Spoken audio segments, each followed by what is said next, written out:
नमस्कार, प्रणाम। कैसे हैं आप लोग? उम्मीद है स्वस्थ होंगे। चिट्ठियों के इस एपिसोड में आज मैं आपको प्रेमचंद जी की दूसरी चिट्ठी सुनाऊंगा जो उन्होंने जैनेंद्र कुमार के नाम लिखी। जैनेंद्र कुमार वही जिन्हें आप मनोविश्लेषणवादी उपन्यास के लिए जानते हैं, परख, सुनीता, त्यागपत्र जैसे उपन्यासों के लिए। प्रिय जैनेंद्र, तुम्हारा पत्र मिला। हाँ भाई, तुम्हारी कहानी बहुत देर में पहुंची।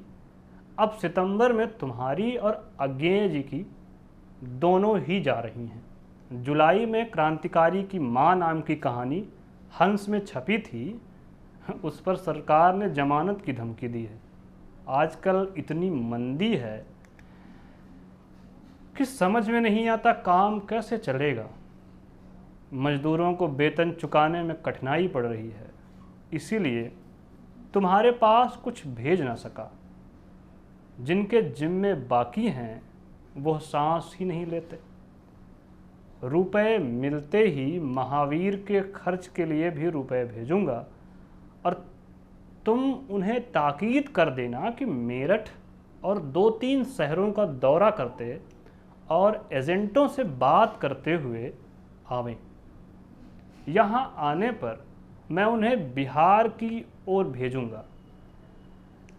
मैगडलीन तुम्हारे आदेशानुसार कार्यालय में पहले ही लगाए देता हूँ। मेरा जी इतने छोटे से काम में हार नहीं मानना चाहता।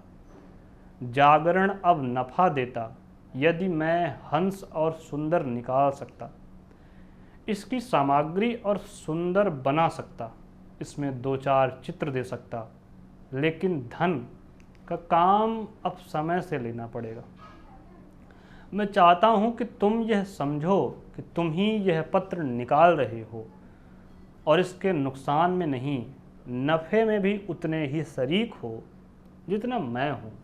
मैं तो चाहता हूं कि यहाँ कार्यालय इतना संपन्न हो जाए कि हमें किसी प्रकाशक का मुंह ना देखना पड़े। हम दोनों मिलकर इसे सफल ना बना सकें तो खेद की बात होगी। स्टेट्समैन, नेशनल कॉल और कितने ही अंग्रेजी पत्र वहाँ मिल सकते हैं। उनमें से इन्फॉर्मेटिव सामग्री दी जा सकती है। 2-4 नोट लिखना मुश्किल है। हाँ, इच्छा होनी चाहिए। मैटर अच्छा होने पर इस पर जनता की निगाह जमेगी। मैं एक पृष्ठ चित्रों के देने की फिक्र में भी हूँ। चित्रों के यानी सादृश्य, सचित्र छापना पत्रिका का। पुस्तकें लगातार लिखते रहना अपने बस की बात नहीं है।